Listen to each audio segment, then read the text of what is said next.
म्हैसमाळच्या या निसर्गरम्य वातावरणात आजची ही प्रसन्न सायंकाळ माझे मित्र बबन राऊत, सुरेश शेळके, आजगुडे आणि आदरणीय दादा म्हणजे सुधाकरजी सोनवणेजी यांच्या फार्म हाऊसवर आम्ही बसलेलो म्हैसमाळला. आणि ही कवितेची संध्याकाळ म्हणूया आपण याला, कवितेची सायंकाळ, कवितेची सायंकाळ.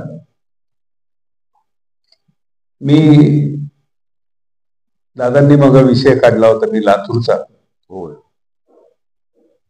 लोकनेते विलासराव देशमुख साहेब यांच्या जाण्यानं किती अपरिमित हानी झाली, केवळ त्या भागाचीच नव्हे तर मराठवाड्याची, महाराष्ट्राची, देशाची.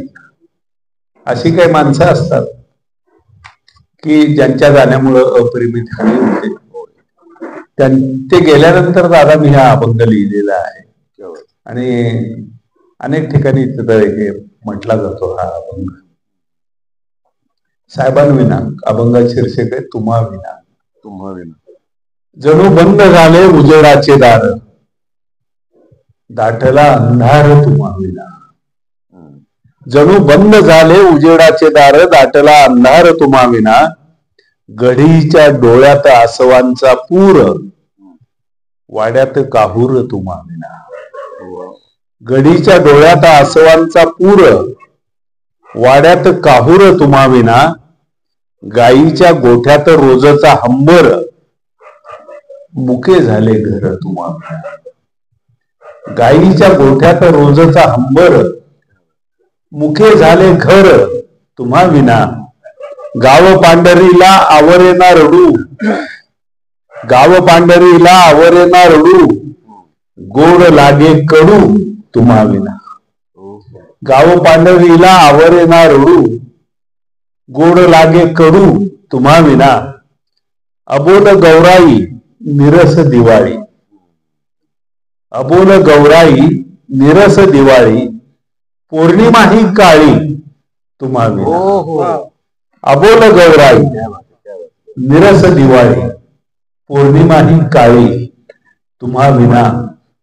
कसा रयतेचा राजा गेला दूर, कसा रयतेचा राजा गेला दूर. अनाथ लातूर तुम्हा विना. की कसा रयतेचा राजा गेला दूर, अनाथ लातूर तुम्हा विना.